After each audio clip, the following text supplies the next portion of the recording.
Hi everyone, you're welcome to my channel, and on this very video we want to talk about grieving. It's important for us to note that grieving is actually a natural response to a severe life event that comes as a result of a loss. Yes, it's actually normal for us to respond or to grieve when we lost something, but there is a point where grieving can prolong to, where it can actually have a negative impact on our life, our health, and our social life or relationship, right?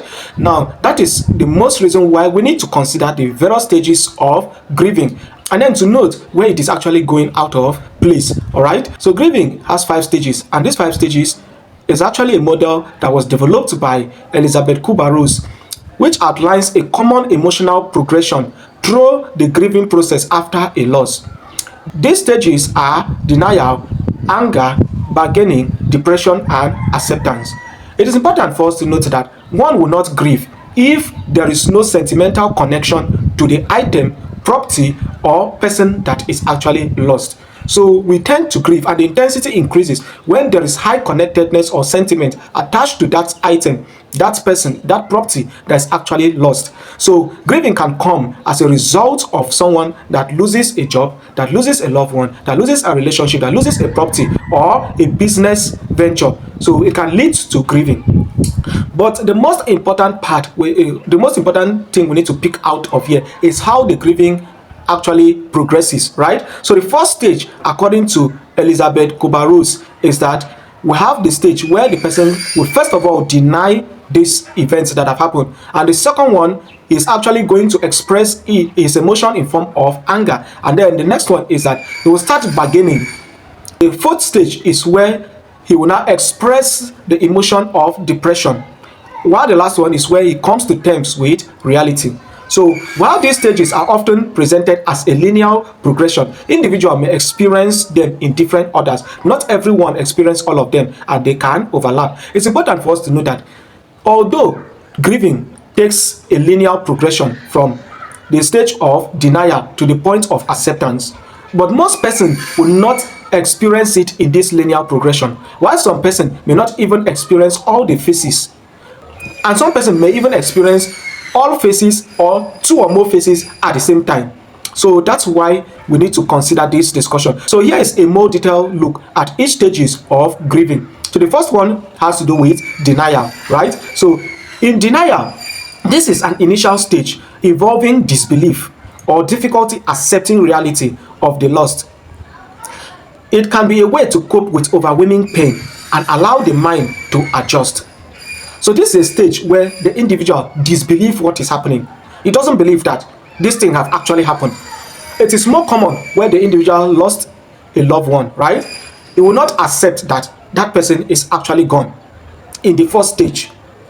And it is because it comes in response to a severe and overwhelming pain. That's why he will deny the reality. The second stage has to do with anger. Anger can be directed at oneself, the deceased, or even a higher power. It's a natural response to the sense of injustice and loss of control. So this stage of anger comes as a response to injustice or loss of control. So this comes where the individual feel that the loss of this business is as a result of injustice. The loss of this business as a result of disappointment, denial, or as a result of distrust, or as a result of someone that actually tricked him. So it comes because of an injustice. And then it is also an expression where the individual have lost control of what is happening. That will take us to the third stage, which deals with bargaining.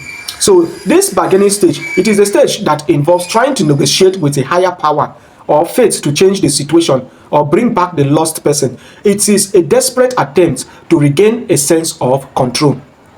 After the person have denied the reality, you notice that for some person, they will express anger almost following the denial. So the next stage, that anger can be as a result of them saying, it is me that's responsible for what have happened to this person because I did not do this or because I did this. Or is a result of God or the superior power that the person is serving not responding to them, being partial to them. But after this phase of anger has been expressed, the person will start negotiating, which is the bargaining stage. Now you see, for instance, the Christians, they'll start praying. The Muslim, in some cases too, may pray, trying to sort out for help from higher power. If there is a possibility for them to regain that thing that they have lost, if it was a person, for them to regain back the life of that person, if it was a business, for them to regain back the business opportunity, to start, for some person they'll fast, for some person they pray, for some person they cry, for some person they feel sober. In this stage, they are trying to negotiate with higher power, right? And some, even if it is a business or a property, they'll be negotiating with the person involved that have caused the loss, or that is in current possession of that business or the property, right? That will take us to the next stage, which is the stage of depression.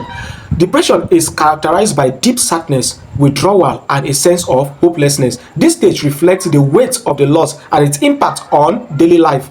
So it is a result of the impact, the weight of that impact on the person's daily life, or on the person's goal, on the person's plan. So imagine the individual have sink in millions of naira into that business venture, and everything just crashed in one day, or the person was scammed.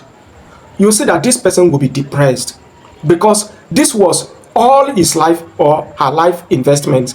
And then for some person, if it was a loss of a job opportunity, this was something they have spent all their time trying to. Some persons wake up as early as you can imagine. Some person travel a long distance to go to their workplaces, and then just imagine one day they say that you have been sacked from that job. Looking at some environment where even getting job is very hard, so the person would have this emotion of sadness, which expresses itself in form of depression. So the last stage, which is the stage of acceptance.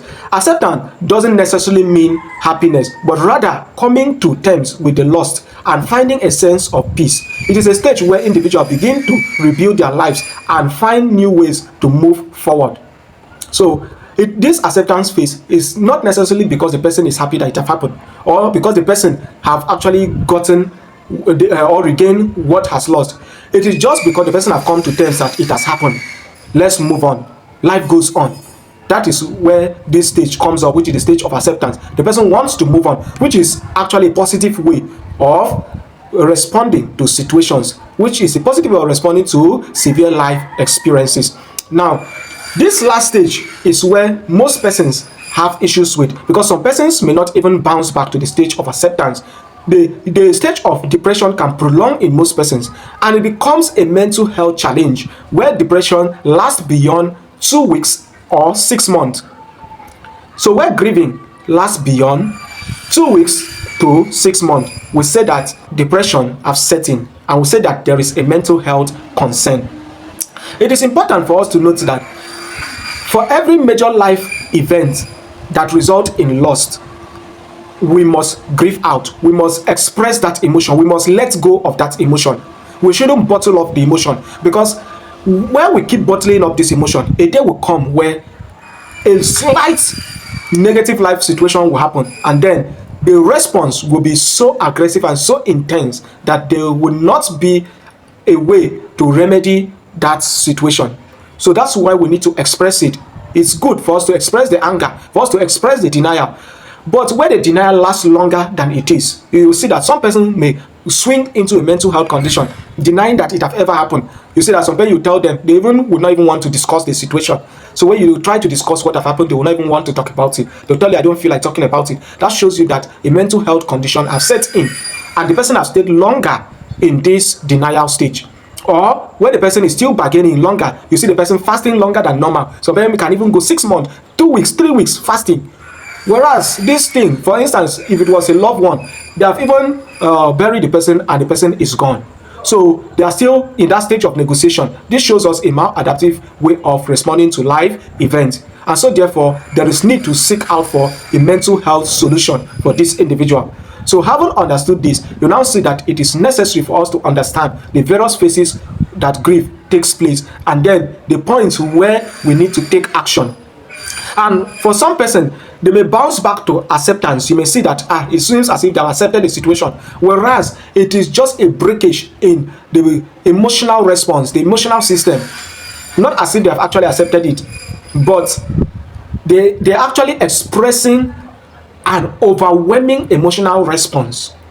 So we have to check deeply to check if the person actually positively accepts to move on with life and not just play down on the emotion.